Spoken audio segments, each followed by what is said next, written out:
My name is Awurama and I'm the CEO, founder of Threaded Tribes Limited, which is a brand based in Ghana.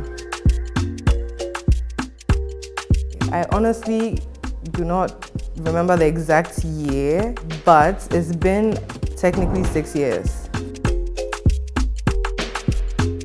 I go to the crafts market often, and one time I saw mudcloth, the fabric, and it hit me that people don't usually use it for clothing and all of that. They only use it for pillows and wall hangings and just artsy stuff. So I decided to make it into wearable arts. Like, that's basically the beginning of Threaded Tribes and how that came about. Threaded Tribes comes from the fact that the fabric we use is very heavy in threads. It's literally threads woven from scratch from the beginning. So that was the essence of the brand. All the fabric we started using, which is like fugu, kente, mudcloth, baule, it all has a baseline of thread. So that was one part of it. And tribes comes from the fact that, Africa has many tribes and togetherness and unity and all of that. So I just combined the thread and tribes. I really like boiled yam with garden egg stew. Kenke is my top one food.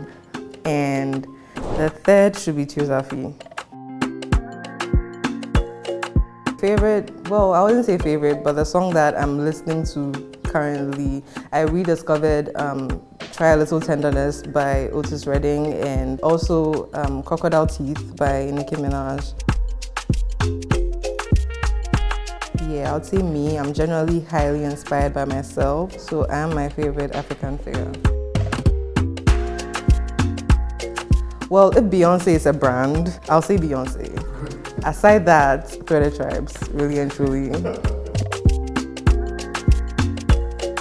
I cannot guess the number of countries that we've shipped to. I did not expect per se, like from Cameroon, Russia, Ireland, and Austria is some of the countries that I didn't see coming per se.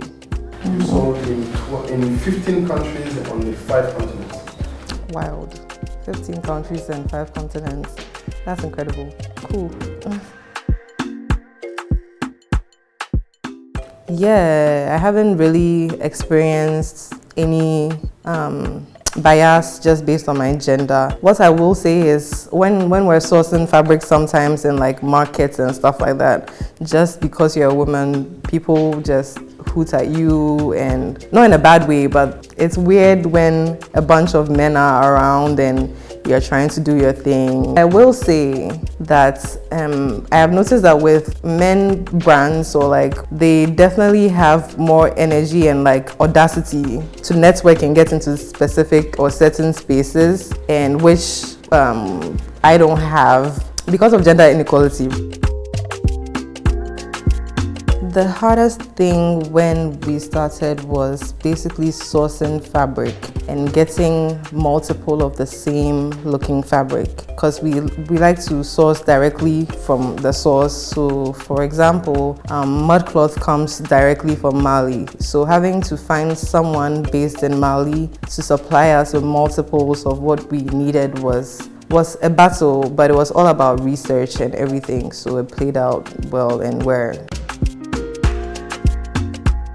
the opportunities and people it's brought into our lives and my life. It really, before COVID happened, we used to travel for festivals and fairs and stuff like that. It's this cloak named the Cisse cloak. It's been selling since 2017. We had a billboard up early this year, and Michaela Coel was in Ghana and she saw the billboard and came to our home studio. That was one of the major things.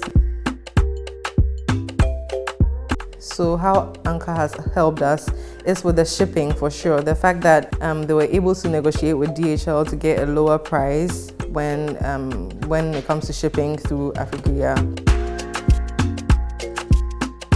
They need to get on it immediately. It's been so helpful in our business, and they are also like regular people. You can contact them and they'll respond. It's a seamless experience. One of our aims is to be able to supply to worldwide stores, so many stores online, like to be known and all of that, because we really feel passionate about dressing people in African fabric, like authentic, sustainable clothing we want people to get on that. So yeah, that's one of the dreams.